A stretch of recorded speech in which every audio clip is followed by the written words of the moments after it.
Welcome back everyone. Welcome to civil service study. आज हो गई है 26 मई 2020 और अगला टेस्ट लगाते हैं यूपीएससी सिविल सर्विसेज का टेस्ट नंबर 357।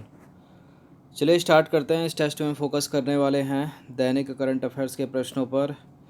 सारे के सारे प्रश्न यूपीएससी सिविल सेवा की मांग के अनुसार हैं। तो प्रश्न क्रमांक संख्या 1 क्या कहती है?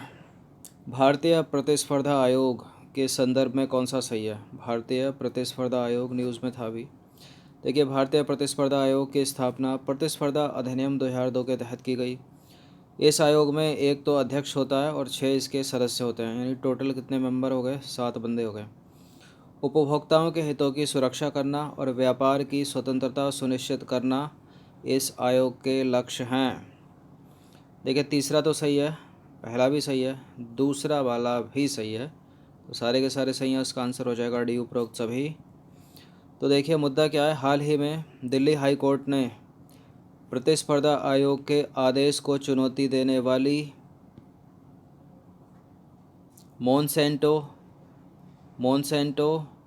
होल्डिंग्स प्राइवेट लिमिटेड की एक याचिका थी, वो खारिज कर दी और प्रतिस्पर्धा आयोग ने कंपनी और महाराष्ट्र हाइब्रिड सीड्स कंपनी की गतिविधियों की जांच के आदेश दिए हैं। अब देखिए, जिस कारण ये चर्चा में रहा है, आयोग के लक्ष्य क्या हैं? भारतीय प्रतिस्पर्धा आयोग के लक्ष्य हैं प्रतिस्पर्धा पर विपरीत प्रभाव डालने वाले व्यवहारों को रोकना, बाजार में प्रतिस्पर्धा का संवर्धन और उसे बनाए रखना, उपभोक्ताओं के हितों की सुरक्षा करना और व्यापार की स्वतंत्रता सुनिश्चित करना। तो स्थापना कब हुई इसकी? 2010 में हुई। कुल मेंबर इसमें 7 होते हैं, 6 हैं सदस्य, 1 है अध्यक्ष। और एक प्राइवेट कंपनी है मोनसेंटो होल्डिंग्स प्राइवेट लिमिटेड, उसने एक याचिका दायर की थी प्रतिस्पर्धा आयोग के खिलाफ दिल्ली हाई कोर्ट में। दिल्ली हाई कोर्ट ने उस याचिका को खारिज कर दिया है और प्रतिस्पर्धा आयोग ने महाराष्ट्र हाइब्रिड सीड्स कंपनी की गतिविधियों के जांच के आदेश दिए हैं। अब दूसरा प्रश्न है, उमंग एप्लीकेशन के संदर्भ में निम्नलिखित कथनों पर विचार कीजिए। देखिए, उमंग जो है वो भारत सरकार का ऑल इन वन एकीकृत सुरक्षित मल्टी चैनल मल्टी प्लेटफॉर्म बहुभाषी और बहुसेवा मोबाइल ऐप है। समस्त सरकारी सेवाओं को एकल मोबाइल ऐप पर लाते हुए 2017 में उमंग ऐप का शुभारंभ किया गया था। इस ऐप का लक्ष्य सरकार को नागरिकों के मोबाइल फ़ोन पर सुगम्य बनाना है। बिल्कुल करेक्ट है, यहाँ सारे के सारे स्टेटमेंट। डी है इसका उत्तर, उपरोक्त सभी। तो देखिए, उपरोक्त सभी कथन सत्य हैं। निम्नलिखित 7 सेवाओं को उमंग एप्लीकेशन पर ऑन बोर्ड कराया गया है। कौन कौन सी है वो 7 सेवाएं? जैसे वर्तमान मौसम हो गया, और नावकास्ट हो गया, शहर पूर्वानुमान हो गया, वर्षा की सूचना, पर्यटन पूर्वानुमान, और क्या हो गया? चेतावनियाँ, चक्रवात।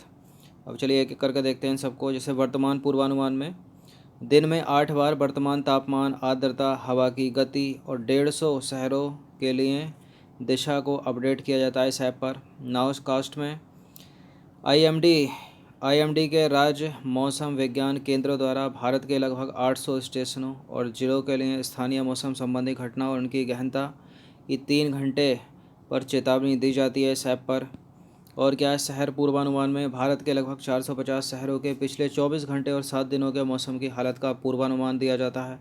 वर्षा की सूचना दी जाती है। अखिल भारतीय जिला वर्षा सूचना दैनिक, साप्ताहिक और मासिक और संचय श्रृंखला इस पर उपलब्ध है। पर्यटन पूर्वानुमान में क्या है? इसमें पर्यटन की दृष्टि से महत्वपूर्ण भारत के लगभग 100 शहरों के पिछले 24 घंटे और 7 दिनों के मौसम की हालात का पूर्वानुमान भी दिया जाता है। जैसे आप कहीं घूमने जाने वाले हों तो यहाँ पर देखकर एक अनुमान तो लगा सकते हैं कि क्या होने वाला अगले 7 दिनों में, 2 दिनों में, 10 दिनों में।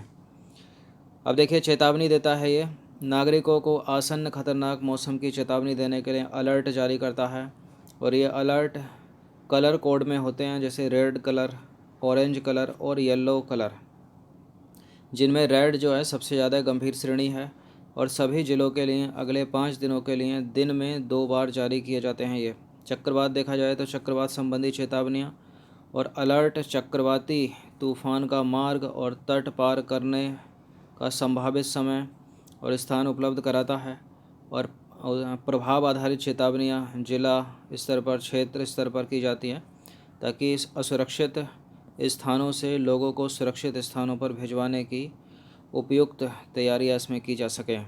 तो ये सारे के सारे जो है ये पूर्वानुमान देता है, चेतावनियाँ देता है और मौसम के बारे में जानकारी देता है उमंग पोर्टल, ये एप्लीकेशन। अब आ जाइए क्वेश्चन नंबर 3 पर। हाल ही में गुवाहाटी में स्थित है विज्ञान एवं प्रौद्योगिकी उन्नत अध्ययन संस्थान IASST क्या किया क्या इसने, देखिए इसने खोजा है कुछ खाद्य पदार्थों में कार्सियोजेनिक एवं कार्सियोजेनिक और म्यूटेजेनिक यौगिकों। अब इनमें कार्सियोजेनिक यौगिक कौन सा है? एन नाइट्रो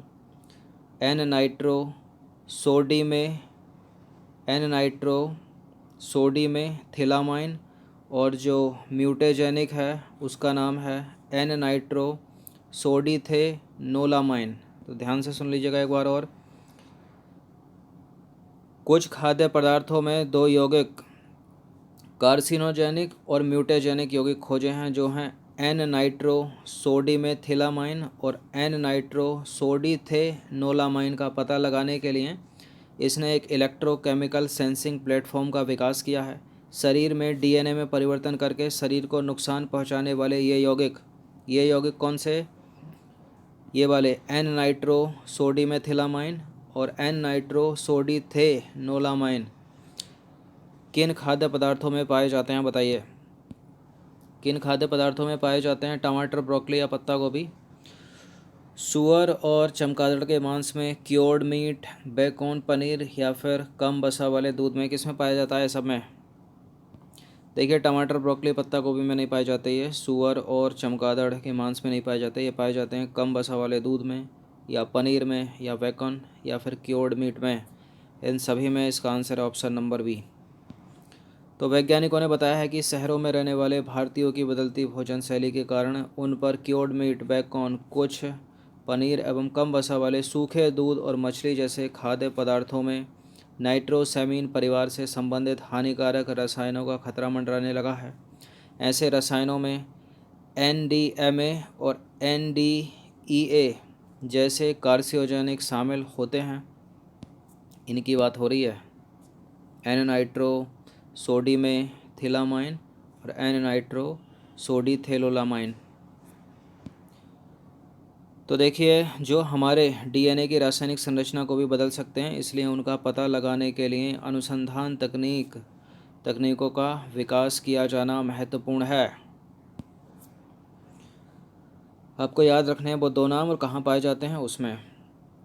चौथा प्रश्न है, विश्व कछुआ दिवस के संदर्भ में निम्नलिखित कथनों में से कौन सा एक गलत है? देखिए हर साल 23 मई को अमेरिका के गैर सरकारी संगठन अमेरिकन टोरटॉइज रेस्क्यू द्वारा विश्व कछुआ दिवस मनाया जाता है, वर्ल्ड टोरटॉइज डे। अभी हाल ही में 3 दिन पहले मनाया गया ये। इस दिन को वार्षिक रूप से लोगों को कछुओं का संरक्षण करने और दुनिया भर में उनके पाए जाने वाले स्थानों के लुप्त होने के बारे में जागरूकता बढ़ाने के लिए मनाया जाता है ताकि उन्हें बचाया जा सके। और इस दिवस को पहली बार सन 2000 में मनाया था। तो करेक्ट है पहला, दूसरा भी करेक्ट है। 2000 में मनाया था, 2002 में, 2000 में मनाया था, तो गलत तो इसमें कोई है नहीं, तो उसको उत्तर लगाएंगे डी। तो देखिए हर साल 23 मई को अमेरिका के एक गैर लाभकारी संगठन अमेरिकन टोरटॉइज रेस्क्यू द्वारा वर्ल्ड टर्टल डे यानी विश्व कछुआ दिवस मनाया जाता है। इस दिन को वार्षिक रूप से लोगों को कछुओं का संरक्षण करने, दुनिया भर में उनके पाए जाने वाले स्थानों के लुप्त होने के बारे में जागरूकता बढ़ाने के लिए मनाया जाता है ताकि उन्हें बचाया जा सके। उन्हें किन्हें? कछुओं को। और पहली बार इस दिवस को मनाया था कब? 23 मई 2000 को। क्वेश्चन नंबर 5 है, जयंती दिवस से चर्चा में रहे राजा राम मोहन राय के द्वारा हिंदू धर्म को सरल बनाने एवं सामाजिक सुधार हेतु किस संस्था की स्थापना की गई थी? प्रार्थना समाज की नहीं, आत्माराम पांडुरंग का है वो। तो ब्रह्म समाज की इन्होंने स्थापना की थी कब? 1828 में। इसको याद रखिए सीधे सीधे। क्वेश्चन नंबर 6 है, भारत और विदेश में ऑफशोर विंड और अक्षय ऊर्जा को बढ़ावा देने के लिए हाल ही में किन दो महारत्न कंपनियों ने आपस में समझौता किया है? किसने किया है ये किया है NTPC और ONGC ने। इसका आंसर हो जाएगा ऑप्शन नंबर बी। तो देखिए ऊर्जा मंत्रालय के तहत सार्वजनिक कंपनी NTPC लिमिटेड और पेट्रोल एवं प्राकृतिक गैस मंत्रालय के तहत पेट्रोलियम एवं प्राकृतिक गैस निगम लिमिटेड ONGC ने अक्षय ऊर्जा व्यापार के वास्ते एक संयुक्त उपक्रम कंपनी बनाने के लिए एक समझौता ज्ञापन पर हस्ताक्षर किए हैं। इस समझौता ज्ञापन से दोनों कंपनियां अब ऊर्जा के क्षेत्र में अपनी मौजूदगी को तेज़ी से आगे बढ़ाने में सक्षम होंगी। दोनों महारत्न कंपनियां समझौते के अनुसार एनटीपीसी और ओएनजीसी भारत और विदेश में ऑफशोर विंड और अक्षय ऊर्जा परियोजनाओं की स्थापना से जुड़ी संभावनाओं का पता लगाएंगी। अब देखिए, दोनों कंपनियां संभाव्यता भंडारण और ई परिवर्तनीयता और ईएसजी यानी पर्यावरण, सामाजिक एवं प्रबंधन के अनुकूल परियोजनाओं के क्षेत्र में भी संभावनाओं का पता लगाएंगी। क्वेश्चन नंबर 7 है, हाल ही में भारतीय मौसम विभाग के द्वारा 7 सेवाएं उपलब्ध कराने से चर्चा में रही उमंग क्या है? तो अभी तो बताया है क्या है उमंग। कोरोना वायरस से बचाव हेतु खादी मास्क उपलब्ध कराना नहीं है। किसानों की आय को दोगुना करने हेतु सरकारी पहल नहीं है। एक ऐप ई गवर्नेंस हेतु सरकारी सेवाओं का एकीकृत पोर्टल है ये।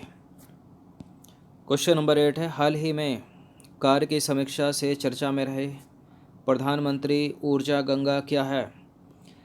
क्या प्रधानमंत्री ऊर्जा गंगा उत्तर भारत से दक्षिण भारत तक कोई गैस पाइपलाइन कॉरिडोर है, या फिर राजस्थान के बाड़मेर से गुजरात के सूरत तक प्राकृतिक गैस कॉरिडोर है, या इनमें से कोई नहीं, या फिर पूर्वी भारत से पश्चिमी भारत तक गैस पाइपलाइन कॉरिडोर है? देखिए, प्रधानमंत्री ऊर्जा गंगा है पूर्वी भारत से पश्चिमी भारत तक गैस पाइपलाइन कॉरिडोर।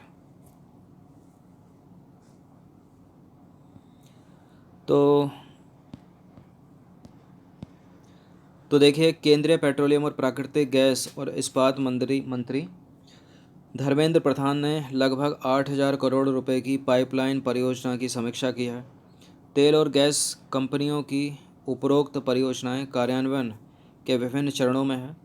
आत्मनिर्भर भारत पर जोर देते हुए मंत्री श्री प्रधान ने इन परियोजनाओं के पूर्ण स्वदेशीकरण का आह्वान किया है।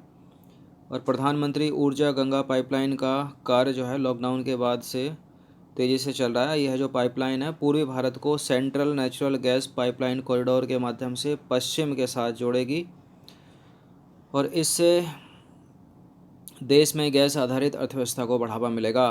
तो याद रखिएगा, प्रधानमंत्री ऊर्जा गंगा पूर्वी भारत से पश्चिमी भारत तक गैस पाइपलाइन कॉरिडोर है। क्वेश्चन नंबर 9 है, किन संस्थाओं के द्वारा लुप्तप्राय प्रजातियों की अवैध तस्करी पर वैश्विक अभियान सभी जानवर इच्छा से पलायन नहीं करते की शुरुआत की है? किसने शुरुआत की है? सभी जानवर इच्छा से पलायन नहीं करते। तो कैसे करते हैं? मानव गतिविधियां उनमें टांग अड़ाती हैं क्या? वन्यजीव अपराध नियंत्रण ब्यूरो और UNEP United Nation Environment programme, option number A है इसका उत्तर। तो देखिए, वन्यजीव अपराध नियंत्रण ब्यूरो द्वारा यूएनईपी के साथ सभी जानवर इच्छा से पलायन नहीं करते अभियान शुरू किया गया है। यह अभियान जो है वन्यजीवों में अवैध व्यापार से खतरनाक महामारी फैलने का खतरा रहता है। देखिए, इन पर्यावरणीय चुनौतियों को दूर करने, जागरूकता बढ़ाने और समाधान की वकालत करने का प्रयास करता है। तो ये किसने किया है? वन्यजीव अपराध नियंत्रण ब्यूरो और यूएनईपी ने, यूनाइटेड नेशन एनवायरनमेंट प्रोग्राम, संयुक्त राष्ट्र पर्यावरण कार्यक्रम।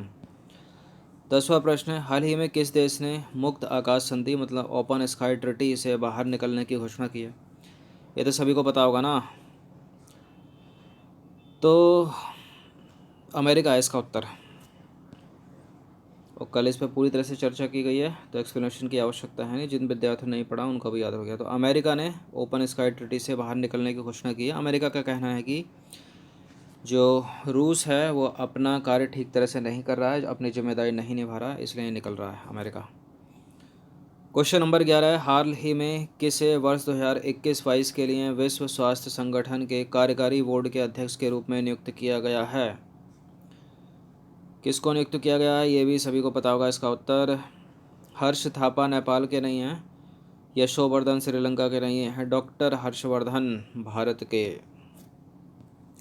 इस प्रश्न है, 15,000 करोड़ रुपए के लाइन ऑफ क्रेडिट से चर्चा में रहे भारतीय निर्यात आयात बैंक एग्जिम की स्थापना कब की गई एवं इसका मुख्यालय कहाँ पर है, बताइए।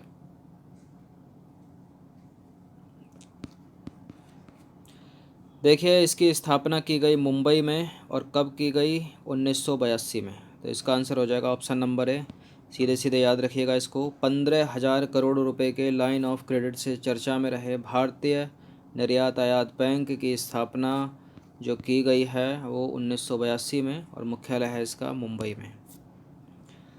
चलिए अब इस प्रश्न का उत्तर दीजिए। तो भारत के किसानों की आय दोगुना करने के संदर्भ में चर्चा में रही मीठी क्रांति स्वीट रेवोल्यूशन किस क्षेत्र से संबंधित है? शहद उत्पादन यानी मधुमक्खी पालन से, अंगूर एवं लीची के उत्पादन से, कृत्रिम उत्पादन जैसे एस्पर्टेम हो गया, चीनी से ही मीठा होता है ये, मतलब शुगर से ही मीठा होता है, गंगा और सीरे के उत्पादन से किससे? तो गंगा सीरा उत्पादन से नहीं है, एस्पर्टेम के उत्पादन से नहीं है, अंगूर लीची के उत्पादन से नहीं है, मधुमक्खी पालन से, शहद उत्पादन से। ऑप्शन नंबर ए है इसका उत्तर। तो देखिए मीठी क्रांति और आत्मनिर्भर भारत विषय पर एक वेबिनार हुआ है अभी हाल ही में। मीठी क्रांति और आत्मनिर्भर भारत विषय पर राष्ट्रीय सहकारी विकास निगम NCDC ने यह वेबिनार राष्ट्रीय मधुमक्खी बोर्ड और साथ में पश्चिम बंगाल की सरकार, उत्तराखंड की सरकार और शेर कश्मीर कृषि विज्ञान और प्रौद्योगिकी विश्वविद्यालय कश्मीर के साथ मिलकर आयोजित किया है अभी हाल ही में। अब देखिए इस आयोजन का उद्देश्य है कृषि आय और कृषि उत्पादन बढ़ाने के साधन के रूप में भूमिहीन ग्रामीण गरीब, छोटे और सीमांत लोगों के लिए आजीविका के स्रोत के रूप में वैज्ञानिक मधुमक्खी पालन को लोकप्रिय बनाना। तो याद रखिएगा स्वीट रेवोल्यूशन मधुमक्खी पालन से अभी हाल ही में शुरू हुआ। तो 13 प्रश्न थे, अच्छे से इसका रिवीजन कर लेना 1 से 2 बार। धन्यवाद। ये जितने भी करंट अफेयर्स के टेस्ट हैं इनकी PDF इकट्ठा टेलीग्राम चैनल पर अपलोड कर दी जाएगी, वहाँ से इनको डाउनलोड कर लेना।